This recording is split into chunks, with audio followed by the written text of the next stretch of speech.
নমস্কার বন্ধুরা, মিষ্টি অ্যান্ড মমস কিচেন চ্যানেলে আপনাদের সবাইকে স্বাগত জানাই। তো আশা করি সকলে খুব ভালো আছেন। আর আজকে চলে এসেছি আরেকটা নতুন ভিডিও নিয়ে। তো দেখতেই পাচ্ছেন একদম টাটকা ফ্রেশ মৌরালা মাছ, যদিও এটা বাজার থেকে কিনে নেওয়া হয়েছে। আর এটাকে কেটে ধুয়ে পরিষ্কার করে রাখা হয়েছে।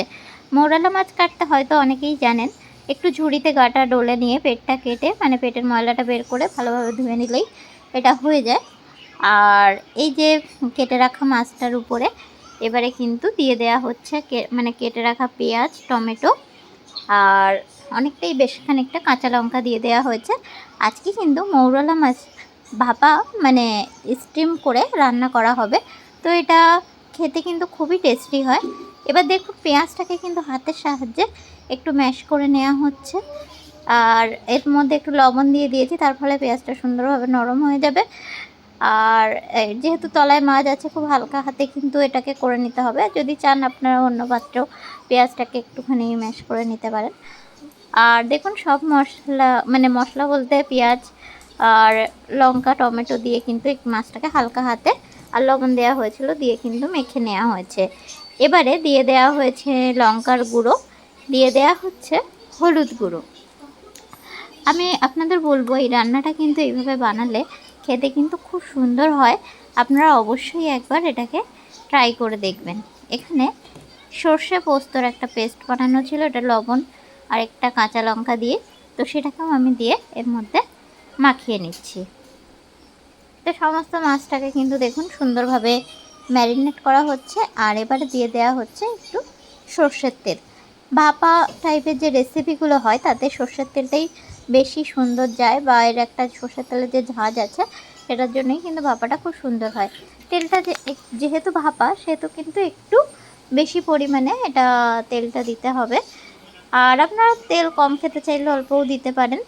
তো টেস্টের দিক থেকে দেখতে গেলে বলবো একটুখানি বেশি মানে 2 চামচ পরিমাণে সর্ষের তেল দেওয়াটাই বেটার হবে।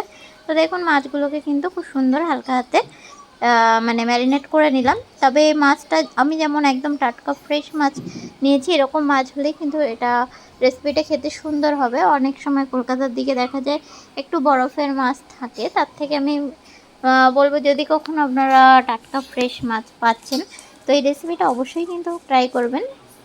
আর আমি ফার্স্টে পেঁয়াজের মধ্যে একটু লবণ দিয়েছিলাম, আর অল্প একটু লবণ কিন্তু এর মধ্যে আরেকটু অ্যাড করে দিচ্ছি, যেহেতু অনেকটাই মাছ আর সমস্ত কিছু মশলার সাথে লবণটা কিন্তু আমি আরেকবার মাখিয়ে নিলাম। তো একদম ম্যারিনেশন আমার কমপ্লিট। এভাবে কিন্তু আমি আধ ঘন্টা এটা রেখে দেব, তারপরে কিন্তু রান্নাটা করব। এবারে একটা স্ট্যান্ড নিয়ে নিয়েছি, যেহেতু এটা ভাপা বানানো হবে, আর কন্টেনারটাও নিয়ে নিলাম। আপনাদের যদি কন্টেনার না থাকে তাহলে টিফিন বক্সেও বানাতে পারেন। এবারে এটা অয়েলটা মাখিয়ে নিলাম, সর্ষের তেলই মাখিয়ে নিয়েছি। আপনারা চাইলে অয়েল ব্রাশ করে নিতে পারেন। এবার ম্যারিনেট করে রাখা মাছগুলোকে এর মধ্যে দিয়ে দিচ্ছি। আর এর মধ্যে এক্সট্রা জল বলতেই সামান্য একটু জল দিয়ে দেবো থালার মধ্যে। এটা থালাটা ধোয়া জলটাই আমি কিন্তু এখানে অ্যাড করলাম, আর কিছু জল অ্যাড করলাম না। চাইলে আপনারা উপর থেকে একটু সর্ষের তেল দিয়ে দিতে পারেন, আর যদি না চান তাহলে এটা স্কিপ করতে পারেন, আমি যদিও দিলাম না। আর এবারে প্রেশার কুকারের মধ্যে কিন্তু এটা আমি দিয়ে দিয়েছি, আর কন্টেনারটা আমি লাগিয়েও নিয়েছি। এর উপরে দেখতেই পাচ্ছেন এটা বেশ একটু যেহেতু ফুটো ফুটো আছে, স্টিমটা মানে স্টিমে কুক হয়ে যাবে, তার ফলে টেস্টটাও কিন্তু অসাধারণ হয়। আর আমি এবারে গ্যাসে চলে এসেছি, হাই ফ্লেমে রেখে 2টো সিটি দিয়ে 3টে সিটি দিলাম, আবার লো ফ্লেমে, মানে টোটাল 5টা সিটি, হাই ফ্লেমে 2টো, লো ফ্লেমে 3টে। এভাবে দেওয়ার পরে সমস্ত সিটি দেওয়ার পরে প্রেশার কুকারটা একদম নর্মাল টেম্পারেচারে আসলে এটাকে এবার আমি খুলে নিচ্ছি। আর দেখতেই পাচ্ছেন কালারটা কত অসাধারণ হয়েছে, খেতেও কিন্তু দারুণ হয়েছে। এখনই যা স্মেল বেরোচ্ছে আপনাদের কি বলবো, পাশে না থাকলে বুঝতেই পারবেন না। তো বাড়িতে আপনারা অবশ্যই এটা বানিয়ে নেবেন, আর আমাকে কমেন্ট করে জানাতে ভুলবেন না আপনাদের কেমন লাগলো।